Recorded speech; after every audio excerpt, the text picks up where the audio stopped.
माझा विमान प्रवास यानं निबंध लिहिला. आम्ही विमानात बसलो, त्या बाजूच्या माणसाला म्हटलं बापरे खालचे माणसं मुंग्यासारखे दिसून राहिले. तर तो म्हणे ते म्हणे नाही नाही विमान उडालं नाही, त्या मुंग्याच आहेत म्हणे. मग जरापर्यंत विमान उडालं, मग माझी मय करे निबंध पण कसा दिला. मग मी खिडकी उघडली, मग मी तोंड काढलं बाई एका वावरात काय करून राहिली होती. गाईला 4 पाय असतात, गाईला 2 शिंग. पुरा निबंध जसा तुम्ही कोणताही निबंध सांगा, कोणताही. माझा आवडता सण दिवाळी. दिवाळीच्या दिवशी आम्ही उठलो, नवीन कपडे घातले, बाहेर आलो, मी फटाके फोडले, मग गाय बुजाळली. गाईला 4 पाय असतात. म्हणून माझ्या ताई खूप सुंदर बोलल्या, पण मी तुम्हाला सांगू राहिलो की भाषण पाठ करून घ्यायचं. भाषण पाठ केलं मी तो कार्यक्रम आता प्रताप वानकडे सरांचा आहे बा. सेवानिवृत्ती कार्यक्रमावर सोहळा आहे, तर बरोबर ते कनेक्ट करून टाकायचं. फक्त तेवढा स्किल पाहिजे का बघा याला कनेक्ट करावं. असं आहे, खूप काही किस्से आठवतात. हा रमशा म्हणजे एवढा डेंजर होता, म्हणजे मास्तरनं प्रश्न विचारला का याच्याचे उत्तर तयार. हुशार पोट्याचे सूचना नाही ना लवकर. मास्तरनं प्रश्न सांग भारतात सर्वात जास्त गहू कुठं पिकते. हा म्हणे वावरात. मानवानं चंद्रावर पहिलं पाऊल टाकल्यानंतर काय केलं. हा म्हणे दुसरं पाऊल टाकलं. असे म्हणजे हे उत्तर एकदम ताबडतोब. मास्तर म्हणे सांग. आता इथे मॅथमॅटिक्सचे सर किती सुंदर बोलले. तर आमचे मॅथमॅटिक्सचे सर याने प्रश्न विचार. सांग मी तुझ्या वडिलांना 500 रुपये दिले, दर शेकडा 12 रुपये दराप्रमाणे 2 वर्षानंतर तुझे वडील मला किती परत देतील. म्हणजे काहीच नाही. म्हणे मूर्खा साधं गणित येते, गणित नाही माहित म्हणे, पण तुम्हाला माबापाचा स्वभाव कुठं माहिती. आज कोणाचे पैसे माबापाला वापस दिले. असे विषय सुचतात. आणि मी हास्यवाडी.com हे प्रयोग महाराष्ट्रभर करतो. सूचना आलेली आहे की कमीत कमी वेळेत बोला, कारण अनेक लोकांना बोलायचं नाही. तर मी माझा पुरा कार्यक्रम सादर करून टाकला. तर असो, इथं निलेश करस्कर आणि संघरक्षित गोपनारायण 2 माझे मित्र आहेत. तर ते दोघेही कवी आहेत. आणि संघरक्षितची कविता तर आता ऐकायला भेटली. खूप सुंदर कविता लिहिली, खरोखरच खूप सुंदर कविता लिहिली. नाही तर कविता म्हटलं सोपं. आजकाल कवी लोक लय झाले, म्हणजे गोटा उचलला का 2-4 कवी तरी कमीत कमी निघतातच त्याच्यात. एवढे भयानक कवी झाले त्याचे काही पाहायचं कामच नाही. पण तू खरोखर जे अस्सल कविता आहे, तर ते हे वानखडे सरांचे तेव्हापासूनचे संस्कार आहेत की चांगलं कसं लिहावं, चांगलं काय असते, चांगल्या पद्धतीने कसं व्यक्त झालं पाहिजे, हे वानखडे सरांनी शिकवलं.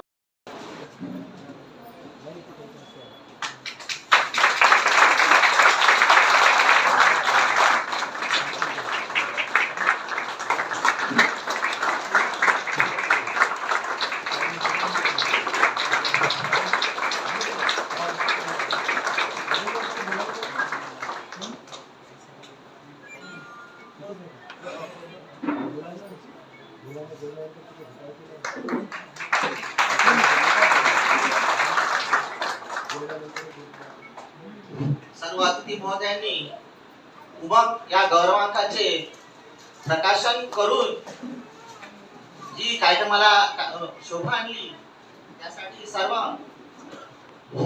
उपस्थित मान्यवरांचे मी आभार मानतो.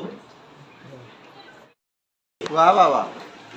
प्रताप सर हे काजळा समान, प्रताप सर हे काजळा समान अंधारात वाट देत गेले. प्रताप सर हे काजळा समान अंधारात वाट देत गेले. अंधारात वाट देता देता नव्या उजेडाची पहाट होत गेली. प्रताप सर हे गोड साखरे समान, प्रताप सर हे गोड साखरे समान सर्वांना आपलंसं करत गेले. प्रताप सर हे गोड साखरे समान सर्वांना आपलंसं करत गेले. सर्वांना आपलंसं करता करता परक्यांनाही आपलंसं होत गेले. प्रताप सर हे वडिला समान, प्रताप सर हे वडिला समान आयुष्यभर आम्हा पुरत गेले. प्रताप सर हे वडिला समान आयुष्यभर आम्हा पुरत गेले. आयुष्यभर आम्हा पुरता पुरता मनामध्ये तितकेच पुरत गेले. प्रताप सर हे मित्रा समान, प्रताप सर हे मित्रा समान आयुष्यभर आम्हा आठवत गेले. प्रताप सर हे मित्रा समान आयुष्यभर आम्हा आठवत गेले. आठवत आठवत जाता जाता मनामध्ये साठवत गेले. प्रताप सर हे कविते समान. प्रताप सर हे कविते समान विचार आम्हा देत गेले. प्रताप सर हे कविते समान विचार आम्हा देत गेले. विचार आपला देता देता समृद्ध आम्हा करत गेले. प्रताप सर हे परिसा समान. प्रताप सर हे परिसा समान पावड आमचे गाव झाले. स्पर्शतयांचा झाल्या झाल्या उन्हाळ डेकुल सोने झाले. हे उन्हाळ डेकुल सोने झाले. सर्वांना म्हणाचा जय हिंद. वानखडे सर, त्याचप्रमाणे येथे उपस्थित सुप्रसिद्ध कवी सतीशजी देशमुख विडी कोटेकर सर,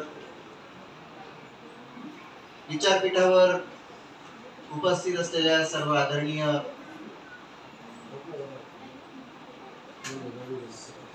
पाहुणे मंडळी, समोर उपस्थित असलेले जयस्वाल सर, त्याचप्रमाणे प्राध्यापक रवी मोहोळ सर आणि वेगवेगळ्या क्षेत्रातील वेगवेगळ्या ठिकाणाहून आलेले प्रताप वानखडे सरांचे सर्व जिव्हाळ्याचे विद्यार्थी एकदम चांगलं वाटून राहिलं. नाही म्हणजे इतके सगळे विद्यार्थी एका ठिकाणी आले इतक्या वर्षांना आणि आपल्या शिक्षकाबद्दलची भावना म्हणजे ठेवली मनात, तो आदर कायम ठेवला, ते जिव्हाळ्याचं नातं कायम ठेवलं. हे त्यांच्या व्यक्तिमत्वात आहे वानखडे सरांच्या, पण तसंच ते तुमच्याही अंतःकरणात आहे, म्हणून ते टिकून राहिलं. नाही तर मग काय झालं, ते आता झालं गेलं, पार पडलं. लेकिन असं नाही आहे बा, एवढं तुमची शाळा, सरांची शाळा पूर्ण इथं उपस्थित आहे, दिसून राहिली, तर खरोखर चांगलं वाटलं. जसं आता मीनाक्षी ताईंनी म्हटलं की बाबा मी काही विद्यार्थिनी नाही, मी विद्यार्थ्याची मिसेस आहे, तसे प्रताप वानखडे सर यांचा मी विद्यार्थी नाही, ते माझ्या शिक्षकाचे मित्र आहेत. तर ते आमचे कुंभारीला अरुण चौधरी सर होते आणि मग एक दिवस प्रताप वानखडे सर ते मित्र असल्यामुळे आमच्या शाळेत आले होते. मग ते अशी ओळख झाली होती सरांची. त्यांनी ते माझं पुस्तक 10वीत प्रकाशित झालं, पहाटेच्या प्रतीक्षेत, त्याला एक पुरस्कार सरांनी दिला.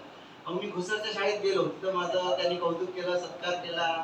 मग असं एक नातं जुळलं, तर ते नातं असं इतकं वर्ष कायम राहिलं. आज 2-3 कार्यक्रम एकाच वेळेस झाले. काल मिर्झा साहेब गेले, तुम्हाला पण माहित पडलं असेल, डॉक्टर मिर्झा रफी अहमद बेग है ना. हिंदू आणि मुसलमानात काय आहे फरक, हा म्हणते हट जा, तो म्हणते सरक. मिर्झा साहेबांची कविता आहे, हिंदू आणि मुसलमानात काय आहे फरक, हा म्हणते हट जा, तो म्हणते सरक. हा म्हणते राम, तो म्हणते अल्लाह, हा करते गोंगाट आणि तो करते कल्ला. तर ही कविता मिर्झा बेग साहेबांची आहे. काल ते सकाळी 5:30-6 वाजता आपल्यातून निघून गेले. त्यांचा एक कार्यक्रम, त्यांच्या श्रद्धांजलीचा एक कार्यक्रम अमरावतीत होता. तो कार्यक्रम दुर्दैवानं ते सगळ्या गोष्टी घडल्या, त्याच्यामुळे तो होता. एक अकोल्यामध्ये आणखी एक आमचे इथे सामनिक म्हणून मित्र आहेत, त्यांचाही असं गेट टुगेदरचा, त्यांची 10वी ते सगळे 2 शिंग असतात, असा सगळा निबंध पाठ केला. निबंध आला 15 ऑगस्ट. आता काही जण 15 ऑगस्ट, काही जण 15 ऑगस्टचा काही संबंध काही नाही. त्यांना लेखानं निबंध, आता काय करा पहा, रमशा एवढा हुशार, यांना निबंध लिहिला की 15 ऑगस्टला आम्ही शाळेत गेलो, झेंडावंदन झालं, राष्ट्रगीत झालं आणि मग आम्हाला चॉकलेट भेटले, म्हणजे सगळं मन त्या चॉकलेटात असते, चॉकलेट भेटले. मग आम्ही घरी निघालो तर गेटच्या बाजूला एक गाय उभी होती, गायला 4 पाय गायला 4 पाय असतात, गायला 2 शिंग असतात, गाय दूध देते, गाय गवत खाते, गाय माझा आवडता प्राणी. पुरा निबंध गायीचा झाला तसा. म्हणून तुम्हाला सांगू राहिलो, आता डबल आणखीन जरासा रमशा मोठा झाला, निबंध आला माझा विमान प्रवास. आता ते निबंधाचे गाऊन येतात ते मला अजून नाही जमत. तसं कोणते बाप जन्मात विमान पाहिलं नाही, म्हणजे जवळून काय पाहिलं, खालूनच पाहिलं असं विमान. निबंध माझा विमान प्रवास, मग यानं निबंध लिहिला. आम्ही विमानात बसलो, त्या बाजूच्या माणसाला म्हटलं बाप रे, खालचे माणसं मुंग्यासारखे दिसून राहिले. तर तो म्हणे, ते म्हणे नाही विमान उडवलं नाही, त्या मुंग्याच आहेत म्हणे. मग जरा विमान उडालं, मग माझी मय करे निबंध कसा दिला. मग मी खिडकी उघडली, मग मी तोंड काढलं, बाई एका वावरात गाय चरून राहिली होती, गाईला 4 पाय असतात, गाईला आपल्या दोन पुरा निबंध जसा तुम्ही कोणताही निबंध सांगा, कोणताही. आता माझा आवडता सण दिवाळी. दिवाळीच्या दिवशी आम्ही उठलो, नवीन कपडे घातले, बाहेर आलो, मी फटाके फोडले, मग गाय बुजाडली, गायला 4 पाय असतात. म्हणून मायाताई खूप सुंदर बोलल्या, पण मी तुम्हाला सांगू राहिलो की भाषण पाठ करून घ्यायचं. भाषण पाठ केलं की तो कार्यक्रम आता प्रताप वानकडे सरांचा आहे बा. सेवानिवृत्ती कार्यक्रमावर सोहळा आहे, तर बरोबर ते कनेक्ट करून टाकायचं. फक्त तेवढा स्किल पाहिजे का बा ते याला कनेक्ट करावं, इकडचं कसं जोडायचं. तर असं आहे, खूप काही किस्से आठवतात. हा रमशा म्हणजे एवढा डेंजर होता, म्हणजे मास्तरनं प्रश्न विचारला का याच्याचे उत्तर तयार, हुशार पोट्याले सूचना नाही ना लवकर. मास्तरनं प्रश्न सांग, भारतात सर्वात जास्त गहू कुठं पिकते? हा म्हणे वावरात.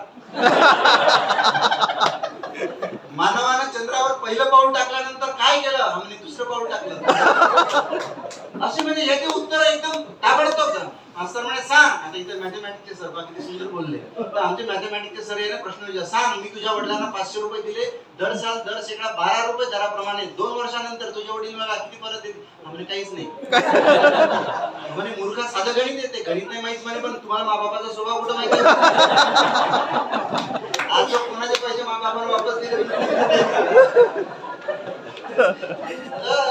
असे असे विषय सुचतात.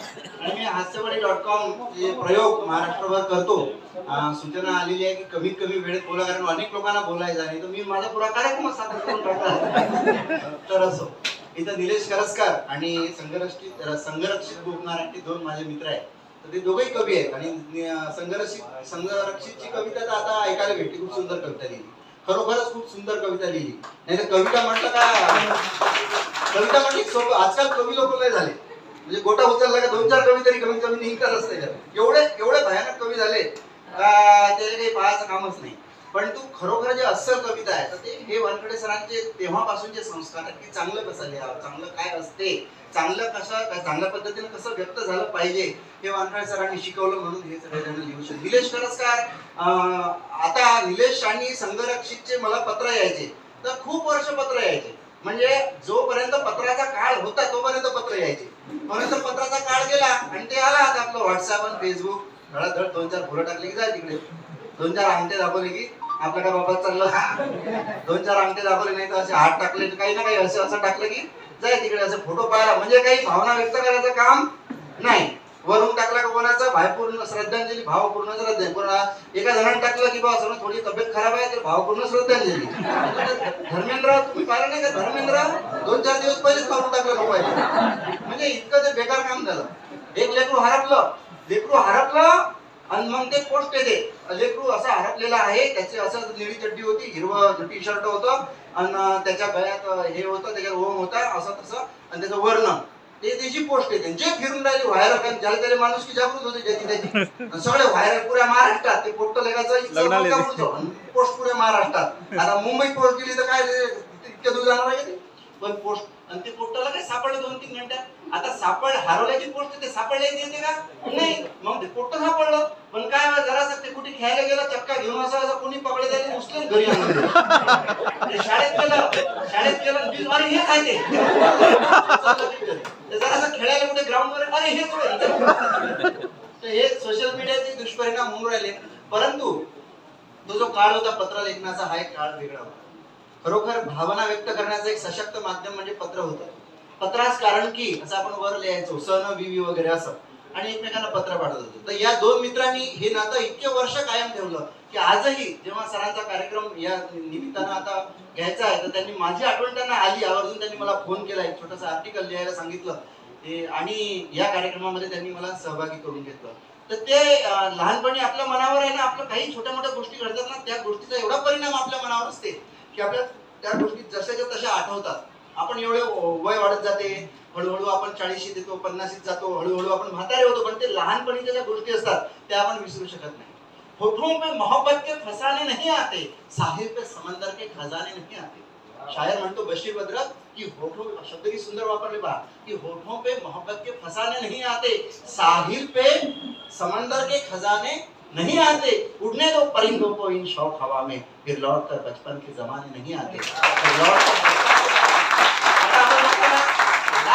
देतो, करोड रुपये देतो, पण लहानपणीचे ते दिवस परत येत नाही. पण त्या दिवसात जे लोक आपल्याला चांगले भेटतात, चांगले शिक्षक भेटतात, चांगले मित्र भेटतात, तर या सगळ्या लोकांचा आपल्या मनावर एक इतका पगडा बसलेला असतो, इतका परिणाम होतो, तर त्या काळात जे संस्कार आपल्या मनावर होतात, जी आपली मनाची जडणघडण होते, आणि मग तसंच आपलं व्यक्तिमत्व पुढे घडते आणि पूर्ण आयुष्यभर ते व्यक्तिमत्व तसंच राहते. तर एक चांगला शिक्षक भेटणे किती मोठी गोष्ट असते, त्याच्याबद्दल मी तुम्हाला काय सांगावं. त्याचं जिथं जागतं उदाहरण म्हणजे प्रताप वानखेडे सर या ठिकाणी उपस्थित आहेत.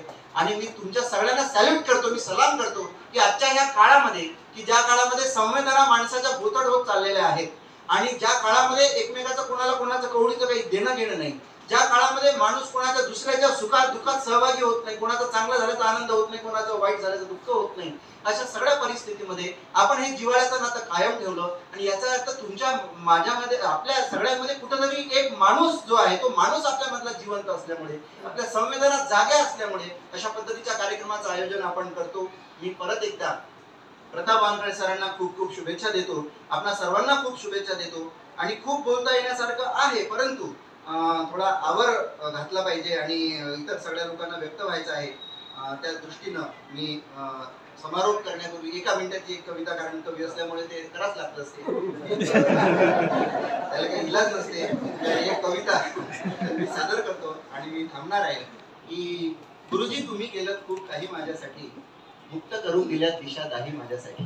या तुमच्या सगळ्यांच्या मनातल्या भावना, ज्या प्रताप वानखेडे सरांसाठी ह्या भावना आहेत, आणि त्या मी आपल्या समोर मांडतो आहे की गुरुजी तुम्ही केलं खूप काही माझ्यासाठी, मुक्त करून दिल्यात दिशा दाही माझ्यासाठी. तुमच्यामुळेच झाली माझी अक्षरांशी दोस्ती, तुमच्यामुळेच झाली माझी अक्षरांशी दोस्ती, खेळ गोष्टी चित्र मित्र धमाल होती नुसती. तुमच्यामुळेच झाली माझी अक्षरांची दोस्ती, खेळ गोष्टी चित्र मित्र धमाल होती नुसती. झालात उज्ज्वल भविष्याची ग्वाही माझ्यासाठी, मुक्त करून दिल्यात दिशा दाही माझ्यासाठी.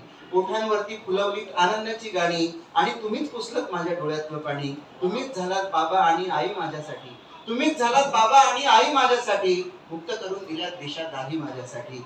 गुरुजी तुम्ही केलं खूप काही माझ्यासाठी, मुक्त करून दिल्यात दिशा दाही माझ्यासाठी. 4 भिंती बाहेर असतं किती सुंदर जग, 4 भिंती बाहेर असतं किती सुंदर जग. निसर्गाचं पुस्तक मला वाचता आलं मग. नदी डोंगर आकाश ही नवलाई माझ्यासाठी, नदी डोंगर आकाश ही नवलाई माझ्यासाठी. मुक्त करून दिल्यात दिशा दाही माझ्यासाठी. आपुलकीने सर्वांवरती प्रेम करता आलं. गुरुजी मला तुमच्यामुळे माणूस होता आलं. जगात काही कठीण आता नाही माझ्यासाठी, जगात काही कठीण आता नाही माझ्यासाठी. मुक्त करून दिल्यात दिशा दाही माझ्यासाठी. गुरुजी तुम्ही केलं खूप काही माझ्यासाठी, गुरुजी तुम्ही केलं खूप काही माझ्यासाठी, मुक्त करून दिल्यात दिशा दाही माझ्यासाठी. धन्यवाद सर. अतिशय विनोदी मार्गाने सगळ्यांना तुम्ही मार्गदर्शन केलं आणि सरांच्या विषयी आपले मनोगत व्यक्त केलं, त्याबद्दल धन्यवाद. आणि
अरे यार मेरे कशाला काही करतो नाही म्हटलं तरी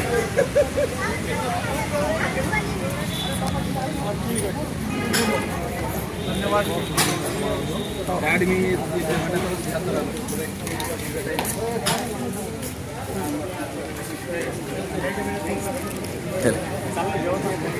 हो बस ना.